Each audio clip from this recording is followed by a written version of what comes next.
Eternal waters flowing on and on.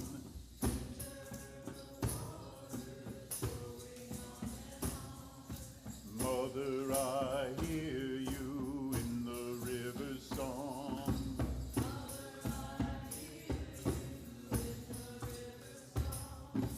Eternal waters flowing on and on.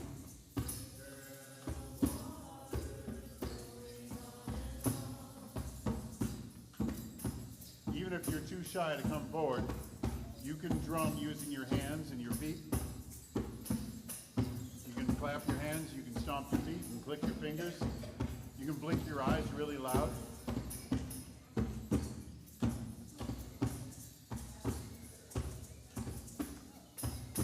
Mother, I see you in the light of the fire.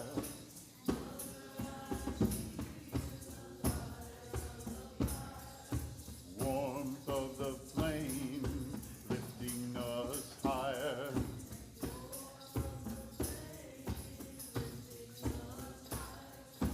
Mother, I feel you in the warmth of the fire.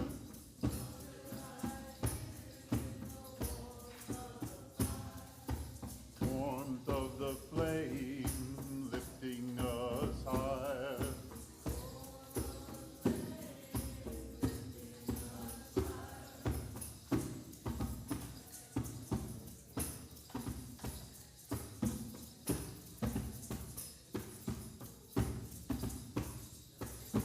Mother, I know you when the eagle soars high.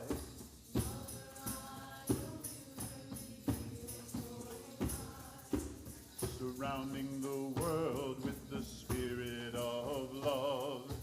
Surrounding the world with the spirit of Mother, I know you when the eagle soars above.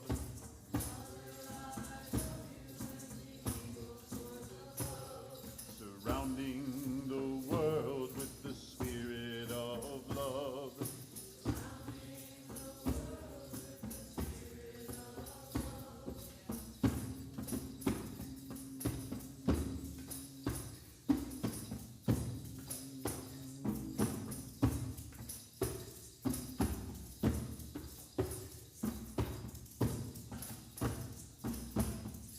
Ready?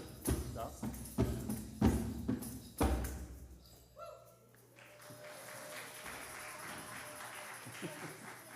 Yeah, thank you.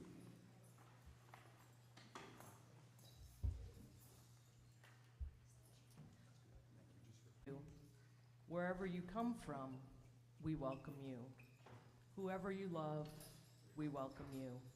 Whether you are or attending online, thank you. And welcome to the Unitarian of Cleveland.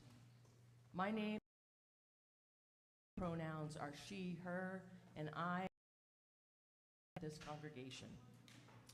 For all, I wish you a very happy.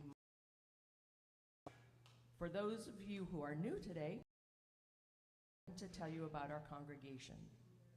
We gather on the original lands of the Erie, the Haudenosaunee, and the Anishinaabe peoples.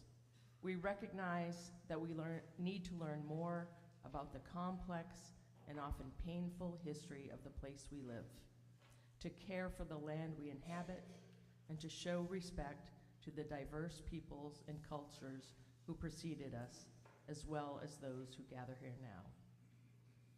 Our congregation is a member of the Unitarian Universalist Association of Congregations, and as a Unitarian Universalist, or UU congregation, we are a non-creedal community. This means that we do not require anyone to subscribe to a specific set of beliefs to be a member of the congregation. Instead, we live by a covenant that encourages ethical behaviors, affirms democracy, celebrates the worth of each individual, and unites us in a search for meaning and in reverence for the great mystery that is life. We are a welcoming congregation which affirms all persons who choose to participate in the life or activities of our community, regardless of color, national origin, gender, gender identity, sexual orientation, age, or physical and mental abilities or economic status. If you would like to learn more about us, please take a moment to fill out the gray pamphlet found in the pew rack in front of you and place it in the collection plate later in the service. Someone will contact you to answer your questions and help you feel welcome in our community. You may also visit our website, uucleveland.org, and send an email to us from there. As we enter sacred space, please silence any audible cell phones, alarms, and other devices to avoid distractions during the service.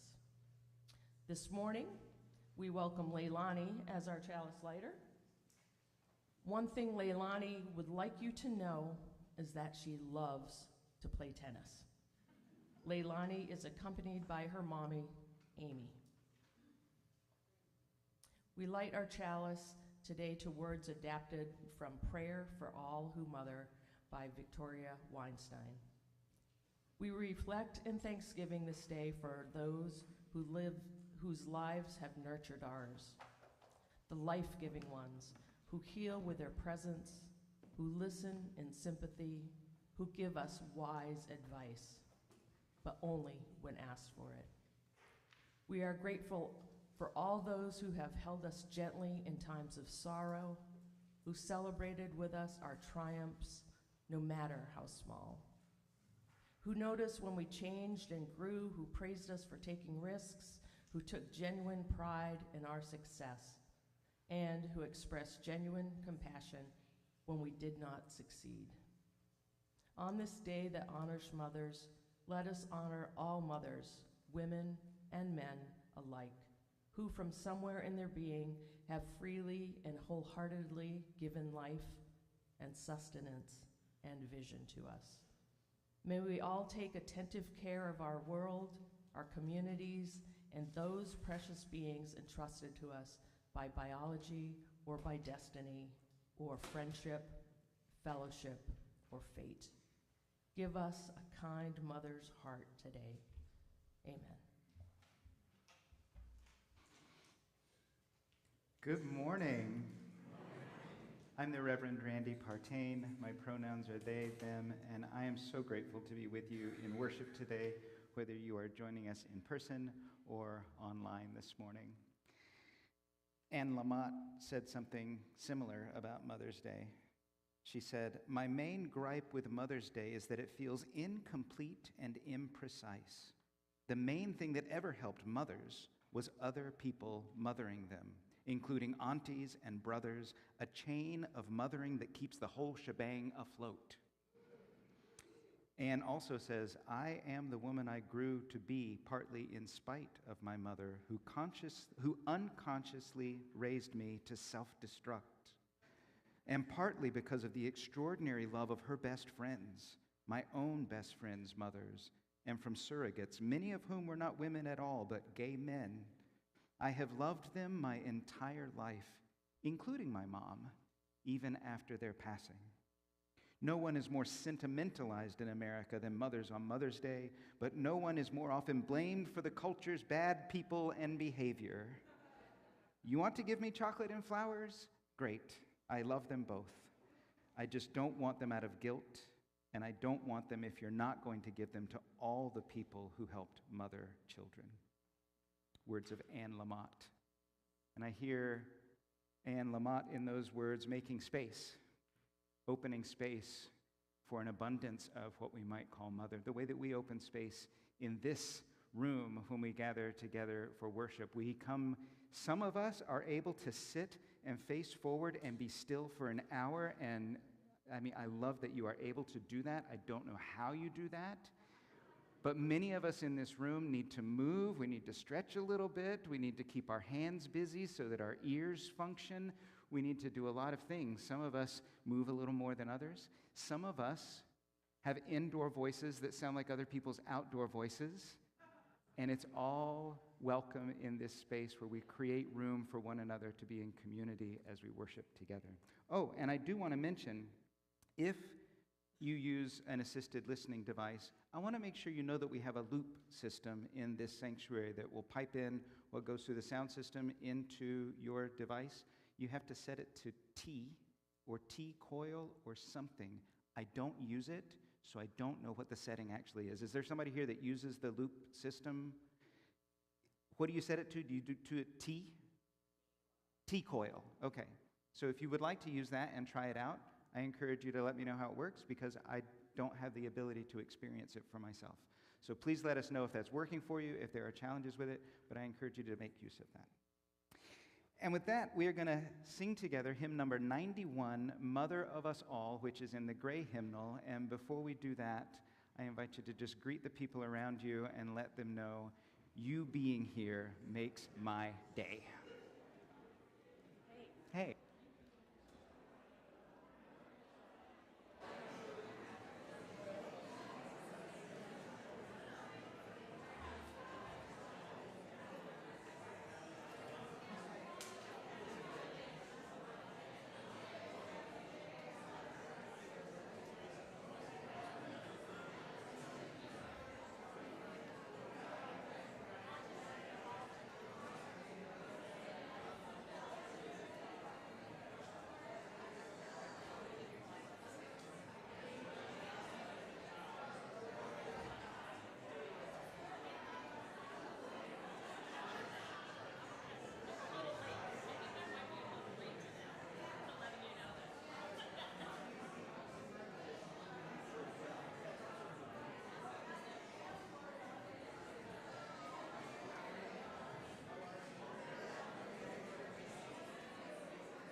We do bring lots of different needs and lots of different experiences into this place together.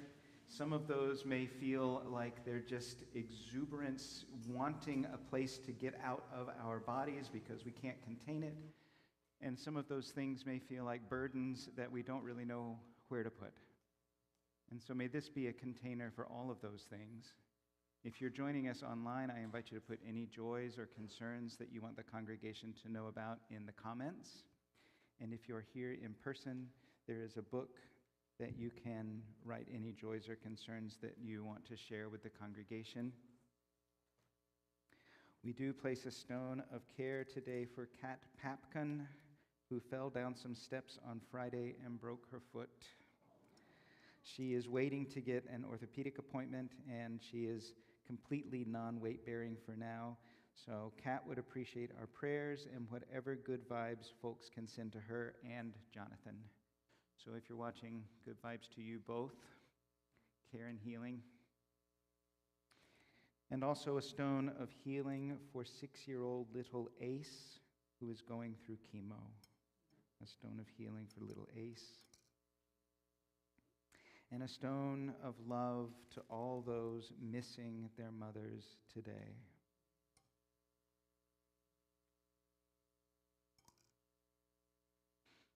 What else do you bring with you today that you want to acknowledge? I want to invite you to come forward and place a stone in the water for any other joys or concerns you carry with you today.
place a stone for those joys and concerns shared online today. And I neglected a stone of appreciation for all those who brought food to share after the service with one another. And a stone of gratitude for all of those who have mothered, not just me, but maybe we can all take part in this stone, all of those who have mothered us in various ways. In the sharing of our joys and concerns today, may our burdens be lessened and our joys magnified. Amen, and blessed be.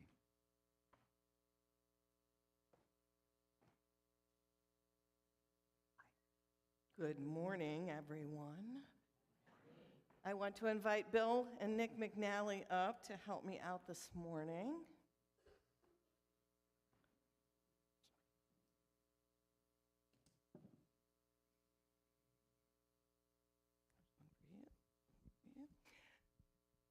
My name is Jenni Papp. I am the Director of Lifespan Faith Development for this congregation, and my pronouns are she and they. I mentioned last week our theme this month is awakening curiosity and all the ways we can try to stay open to being curious. We're going to share a little bit of the story of the Little Prince today.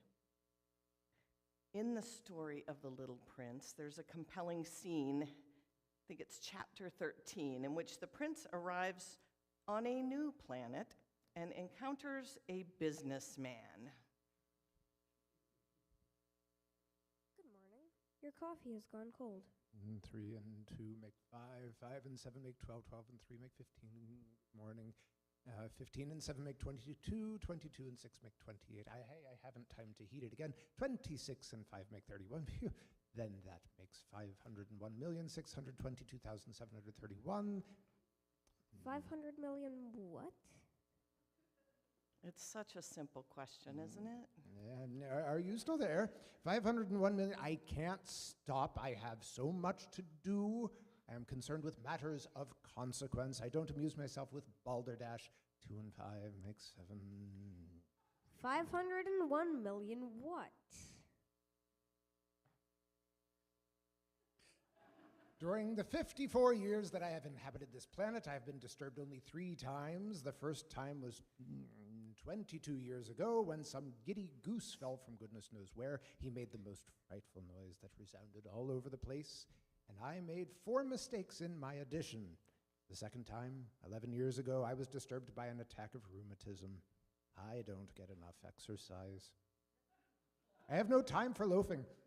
The third time, this is it. I was saying then 501 million. Millions of what?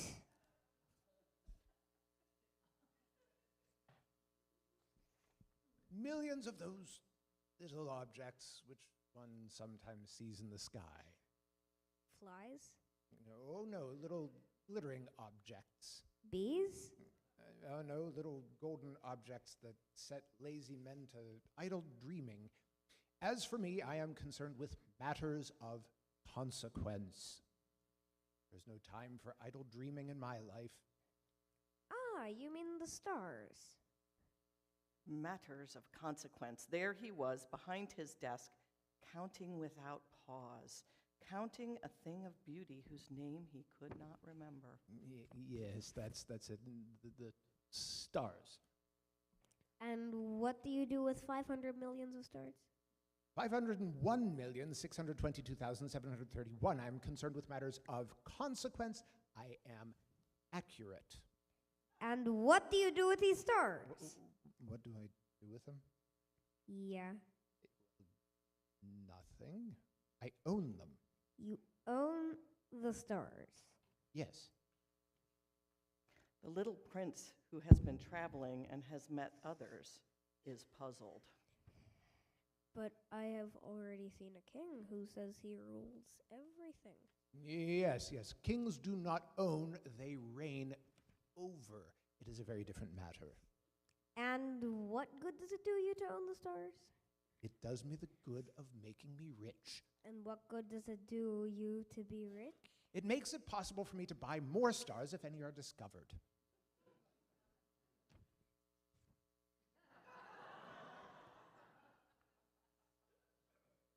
How is it possible for one to own the stars? To whom do they belong? I don't know, to nobody. Then they belong to me because I was the first person to think of it. Is that all really necessary? Well, certainly. When you find a diamond that belongs to nobody, it is yours. When you discover an island that belongs to nobody, it is yours. When you get an idea before anyone else, you take out a patent on it, it is yours. So with me, I own the stars because nobody else before me ever thought of owning them. Yes, that is true. And what do you do with them? I administer them. I count them and recount them. It is difficult, but I am a man who is naturally interested in matters of consequence. If I owned a silk scarf, I could put it around my neck and take it away with me. If I owned a flower, I could pluck that flower and take it away from me. But you cannot pluck the stars from heaven. No, but I can put them in the bank.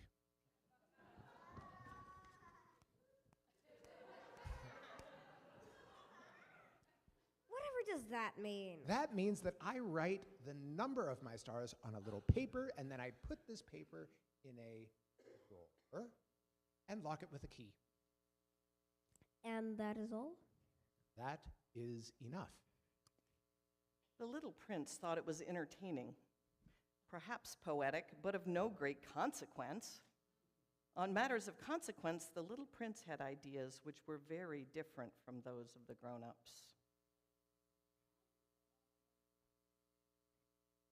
I myself own a flower which I water every day. I own 3 volcanoes which I clean out every week, for I also clean one that is extinct, one never knows. It is of some use to my volcanoes, and it is of some use to my flower that I own them. But you are of no use to the stars.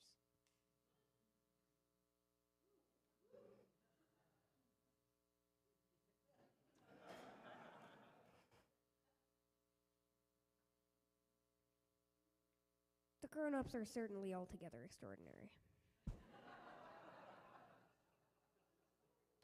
Alicia Ford reflects on this story and says, the businessman in this story is by no means unique. When invited into a moment of human connection, when invited to ponder that little glittering, the stars, to notice, to become playfully curious about them, he declined. He would have to stop, break away from his ledger, look up, take it in, and behold, the stuff of dreams. To take that in would mean opening up himself to learning more. Well, he declined because the matters of consequence to which he was attending were far too important. They couldn't wait. Questions were interruptions. Moments of being invited to engage were balderdash. He had no use for the person before him seeking to be in relationship. And so it is with all of us sometimes. Ford continues to share that what if instead of clinging to certainty, we paused and made room for holy curiosity. One moment today in which we were gently interrupted from tending to those matters of consequence. What if we paused and viewed that moment as a guest? An unexpected visitor from whom you had so much to learn. What questions would you ask? How would we listen? How would we choose to be? Curiosity, holy curiosity. Thank you so much for helping out. I so appreciate you.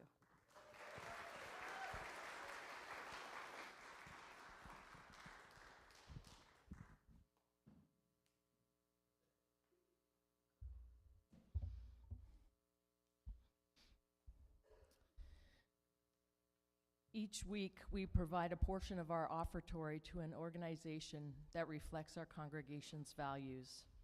This morning's offering partner is Planned Parenthood, the nation's leading provider and advocate of high-quality, affordable, sexual and reproductive health care for all people, as well as the nation's largest provider of sex education. Planned Parenthood organizations serve all patients with care and compassion, with respect and without judgment, striving to create an equitable access to health care. For people like Shannon, Planned Parenthood was the only provider that took Shannon's endometriosis seriously. When she was a teenager, she experienced unbearable menstrual pain. After reading a magazine article about endometriosis, she realized that she had every single symptom on the checklist. Endometriosis is a common health condition affecting about 1 in 10 women of reproductive age. That's more than 5 million American women. Shannon's healthcare provider said she was too young to have endometriosis and told her what she was experiencing was normal. But she knew something was seriously wrong. When she was 18, she decided to visit a Planned Parenthood health center. There, her provider confirmed that she was indeed suffering from endometriosis. She says, "It was the first time I was taken seriously. The provider was really concerned about my welfare and how I was doing, and that just made me feel great." It made all the difference in the world. The lesions were removed, and Planned Parenthood provided her with birth control medication that is used to manage conditions like endometriosis and uterine fibroids. No copay birth control like that provided to Shannon is an essential tool helping women like her who otherwise would have to live with chronic pain. While her pain was controlled, Shannon was still concerned because endometriosis sometimes affects fertility. She was unsure if she would be able to have children. Nearly 20 years after her first visit to Planned Parenthood, Shannon glowingly reports that she is a mother of an adorable little girl. She says, "Motherhood has been the singularly most amazing thing in my life. My daughter is truly a gift, and I really have Planned Parenthood to thank for her."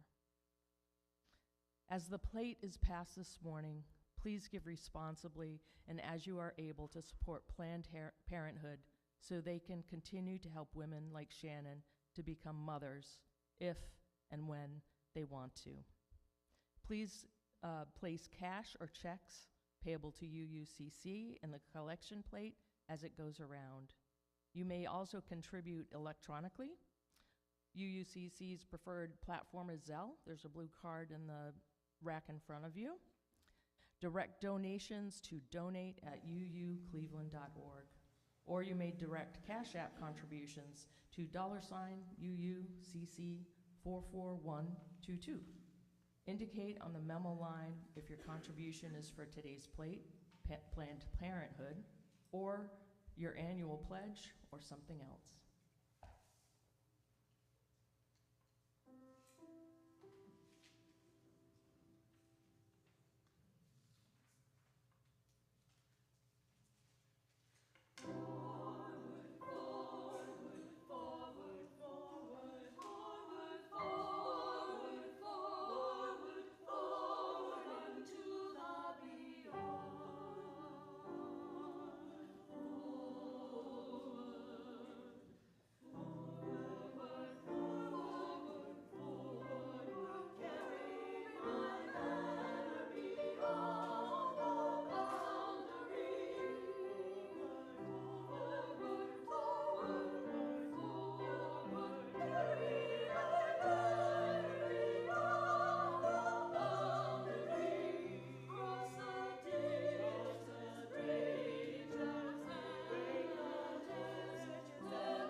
An excerpt from The Living World, Reclaiming Animism in the Contemporary Age by Daniel Payne. Animism represents humanity's oldest and most enduring way of understanding reality, a worldview that recognizes the universe as a communion of subjects rather than a collection of objects. This perspective sees consciousness not as an anomalous emergence from dead matter, but as the fundamental nature of reality itself, expressing itself through infinite forms and gradations. In animistic understanding, we inhabit a world where every particle participates in the grand conversation of existence, where meaning and purpose suffuse the cosmos, where relationships, rather than mechanics, determine the flow of events. At its heart, animism recognizes that what we call matter and what we call spirit are not separate categories, but different aspects of a unified reality. The mountain is not a pile of rock possessed by a spirit. The mountain is itself a being whose body is rock, whose presence extends beyond the physical into dimensions of meaning, memory, and influence. This ensoulment extends to phenomena that Western thought considers purely abstract or mechanical. Wind is not merely moving air, but a traveler carrying news, seeds, and spirits across the landscape. Fire is not just rapid oxidation, but a transformer, simultaneously destroyer and creator, requiring respect, relationship, and reciprocity. Boy, difficult word this morning. Even human-made objects participate in the ensouled universe, accumulating presence through use, care, and relationship until they become genuine participants in the household or community. The implications cascade through every aspect of existence. If consciousness pervades reality, then ethics must extend beyond the human sphere. If agency exists throughout nature, then history includes non-human actors. If the world is alive, then our every action takes place within a field of witnesses, collaborators, and respondents. We are never alone, never acting in isolation, never without consequence.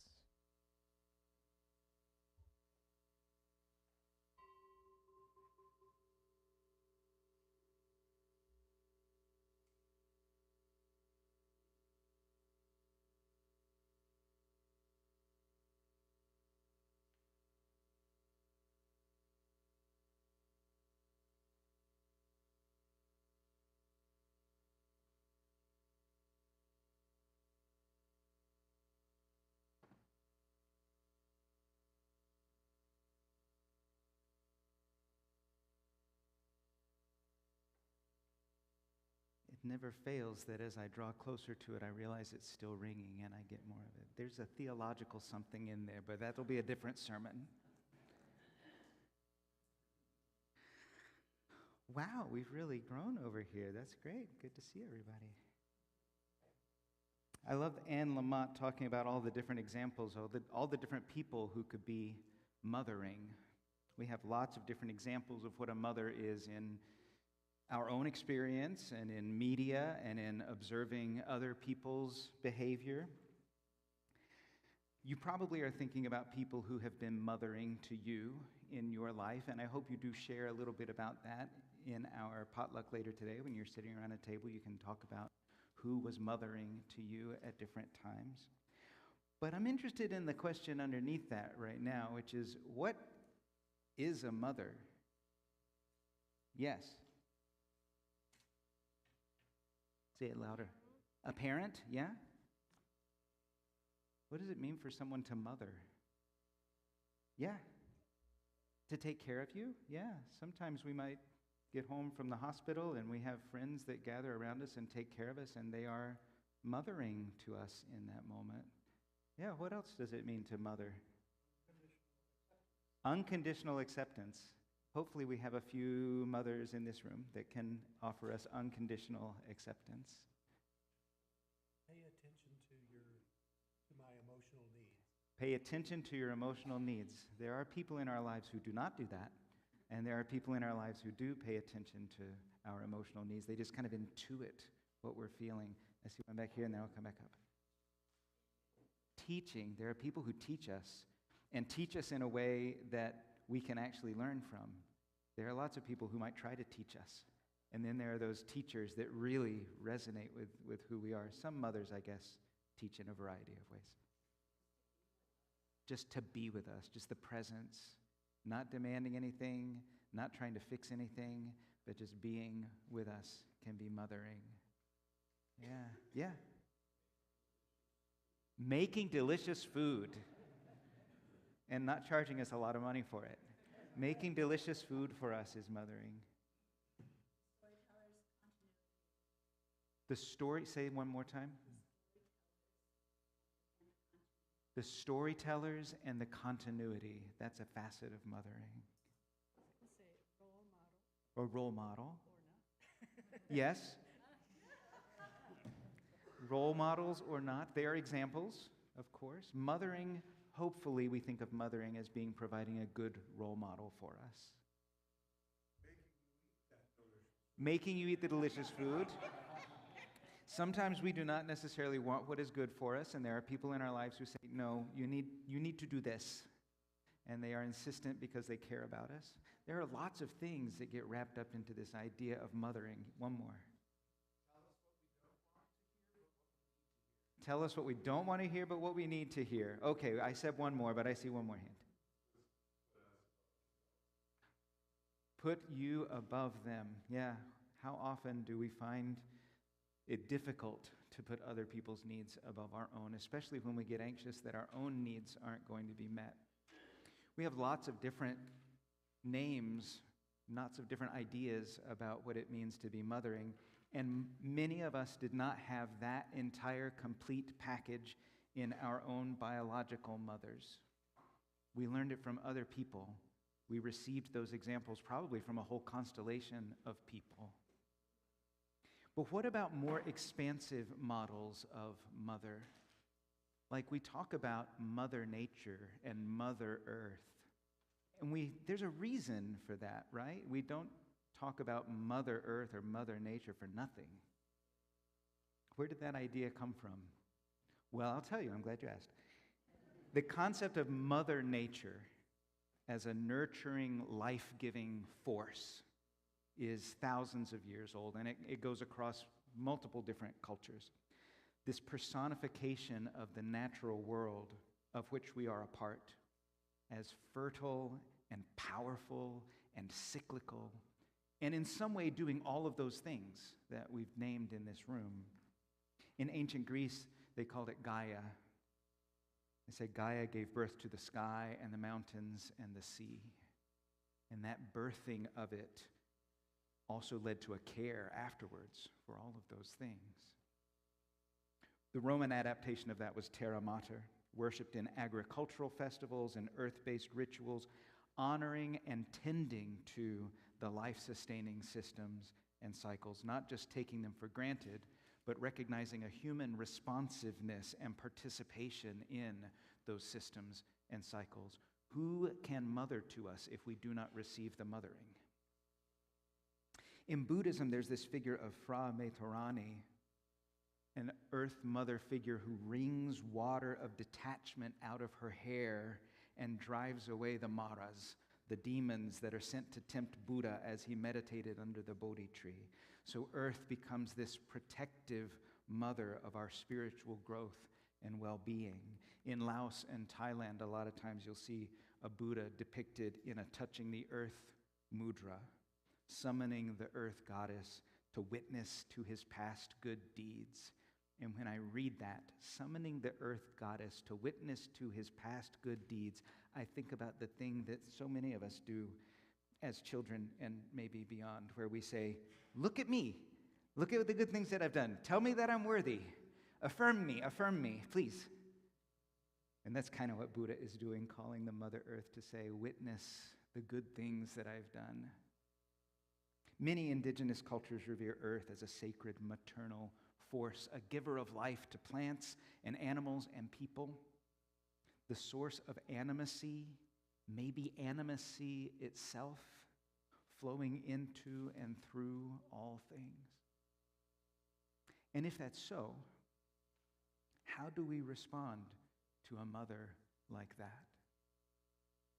Maybe it's easier to think of how we respond to the human people who mother us in one way or another. But how do we respond to a mother that is that expansive? For a slight fraction of human history, the fraction that we happen to inhabit, but for a slight fraction of human history, we've been taught to view earth as a resource or a collection of resources. We've inherited from various philosophies and religions an impression that human beings are the most important thing around and that everything else exists for our benefit. And if we happen to be in a position to claim possession of more resources, or think we have possession of more resources, then we'll thrive. It's an impression that's killing us. Earth will bounce back. Or maybe it's more accurate to say Earth will eventually recover. But this idea that everything around us is a less than human resource inevitably leads us to hold people as a resource too. We start thinking that people's worthiness is based on their usefulness, especially their usefulness to us.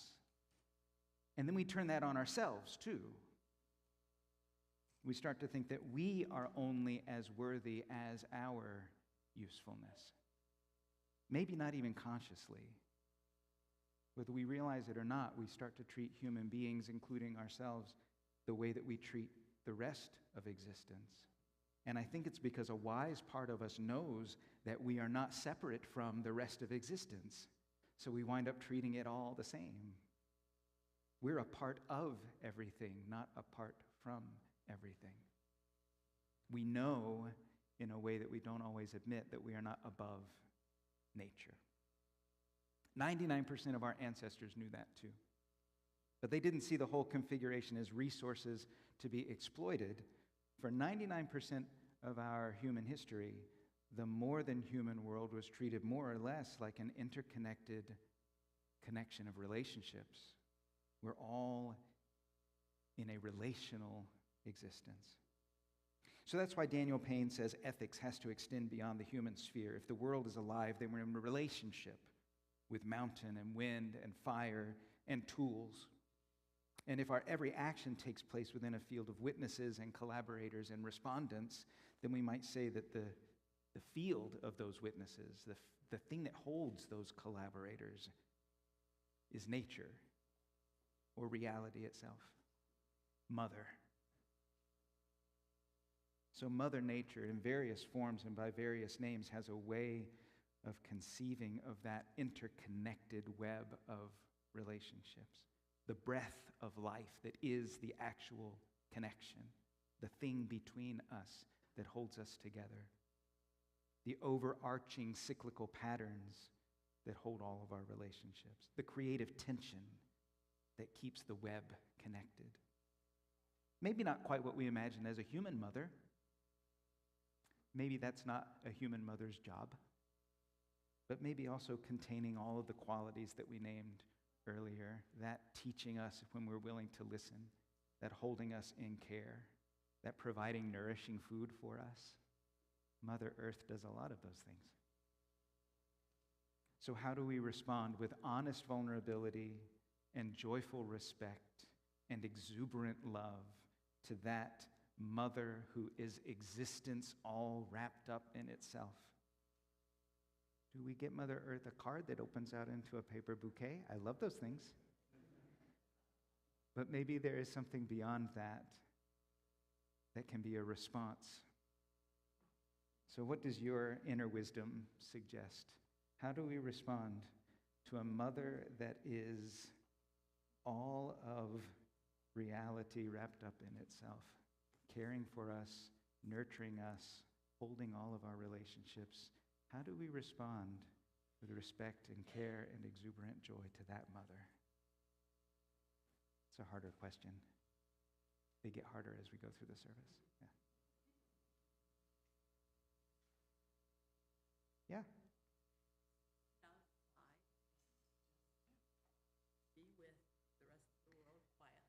Sit outside and be with the rest of the world quietly, the way we talked about, whoever said over here, just being present.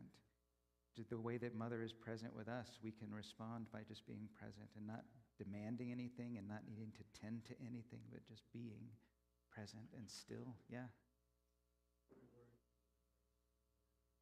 Learn to embrace humility. Ooh. So how many lifetimes do we have for that one? Yes, learn to embrace humility.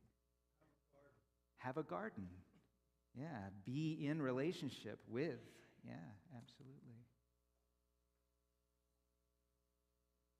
Some of us are very fond of composting as a response. We like to recycle and all of those things. Is that what you were going to say? Did I steal your answer? Oh, okay. The bond of respect. So if we're doing the composting and the recycling, maybe we have a bit of reverence to that. Maybe if we're going to toss things in the Rust Belt Rider bin, we do that, but we take a moment of respect that says, I'm doing this because of this relationship. It's not just one more chore on my list. It's something that I'm doing because I have a deep relationship with Mother, and I'm going to respond to that in a caring way. What else occurs to you? Anything else? I don't want to jump ahead if somebody's got an idea, Lori.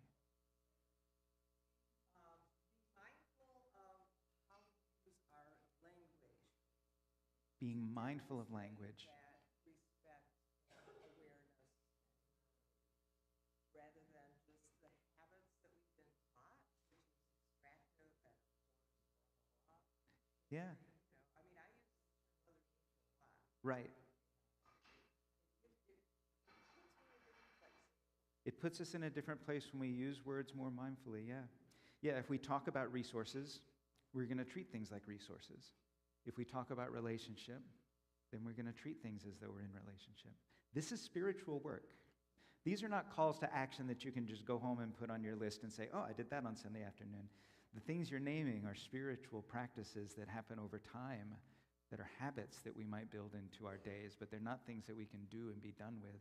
Learning humility, responding with respect, being mindful of our language.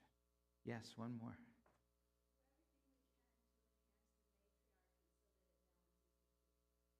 Do everything that we can to enhance the matriarchy so that it balances the patriarchy. Not a power over, not one group or one idea or one set of relationships more important than the others, but a balanced sense of relationship where everyone is cared for and everyone has what they need. There are usually parts of the sermon where I'm supposed to give a call to action so that you can go out and do something with what I've said. And I start to feel a little weird about that sometimes because I think so much of the things that we respond with are such lifetime kinds of work, the kinds of things that you're naming. So maybe you do not take on everything that somebody has said today, and maybe you've got something percolating in the back of your mind that'll hit you 2 o'clock in the afternoon tomorrow that you say, oh, you know what I could do? All of it's good. You don't have to do everything perfectly, but any way that we respond in a relational sense to the world around us helps us deepen our sense of connection and our sense of spiritual integrity with the things that we say that we value. So may we be mindful of that as we go forward, and to help us cement a little bit that sense of connectedness. We're going to sing together, Our World is One World. It is hymn number 134, also in the gray hymnal. I invite you to rise, embody your spirit as we raise our voices together.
I know that we are all hungry. I have just a couple of things to let us know about. And if you are not able to stay for our potluck today, then I hope you have a wonderful rest of your day. I would ask, not being that kind of mother, but just as a reminder, that you neaten the pews a bit as you depart today. Our ushers do a really great job of going through and putting hymnals back and making sure that orders of service aren't left behind, but you also can help in that effort. And so I just remind you of our mutual care for our space. And I think we had some other announcements that were emailed. We have a couple of announcements. Jenni Papp would like us to know that next Sunday, May 17, our UUCC youth will be selling warm, delicious cinnamon rolls. Ooh, is right. To support their July service trip to Washington, D.C. 5 of our youth, plus Jenni Papp and Kat Papkoon, will spend a week learning about food insecurity and the realities faced by unhoused people in our nation's capital, while volunteering with organizations that serve those communities. Bring some cash, or they will also be able to take Zelle. So get your warm, delicious cinnamon roll and make a donation to get them to DC. And Lori Albright tells us, as you may know, our congregation is a founding member of Greater Cleveland Congregations, which is celebrating its 15th year of working for more justice, better health and education, and engagement in democracy in Cuyahoga County. You, each of you, are cordially invited to this celebration 1 week from today at Olivet Institutional Baptist Church from 3 to 5 p.m. In addition to cake, we will observe the 3 original co-chairs of GCC in conversation about GCC's founding and their comments on the current state of affairs. Carpooling is available. See more information at the yellow table tents at the potluck downstairs in Fellowship Hall, which include a QR code to register on the flyers. See any members of UUCC GCC core team. That's a lot of letters. Well, UUCC GCC core team, Lori Albright, Bev Austin, Pat Dillard, Greg Nosen, Brandon Rude, Mark Weber, and Debbie Wright for more information. Thank you. I have been thinking a little bit about what I have learned from mothers, and our potluck comes up in my mind. I know that we know how to do a potluck. We're really great. There's signs down there about where things are. We come and we care for each other in the food that we bring, and also we've been really good, in my memory, I haven't been here for 4 months, but in my memory, we are really good about sharing the cleanup responsibilities with one another and making sure the space is beautiful before we run out the door. But the other thing that happens that I think about in terms of mothering, we don't build trust in a crisis. When something happens in our lives, something unexpected, and we feel like we need to reach out, the people that we look to as emotional first responders are people with whom we have already built trust over time. And our potluck isn't the only place where we do this. We have small groups. We have other things that we come into contact with one another. But a potluck is a wonderful opportunity to sit around a table and begin offering trust to one another, allowing people to build trust with you, you building trust with them, so that when we have a need, when something comes up, we've got people. We have a list of those emotional first responders that are going to be there to be mothering to us when we need it, and people who will call on us and let us know when we're needed. So this is not just about sharing food together. It's about relationship and how we build trust over time. So may we go forth from this place, whether we're going downstairs or going out to other things in our day, may we go forth with a sense of connection and relationship, mindful of all of the various people who have been mothers to us and all of the people who have relied on us to be mothering to them. We would not exist if it were not so. Go with peace and courage in your connections. Amen, and blessed be.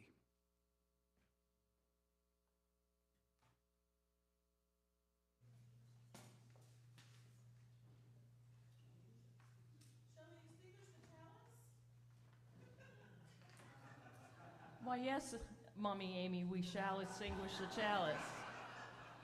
Sorry, I was caught up in all things mothering in the earth today. Please join our voices together with the extinguishing the chalice words found on the yellow pew card. We extinguish this flame, but not the light of truth, the warmth of community, or the fire of commitment. These we carry in our hearts until we are together again.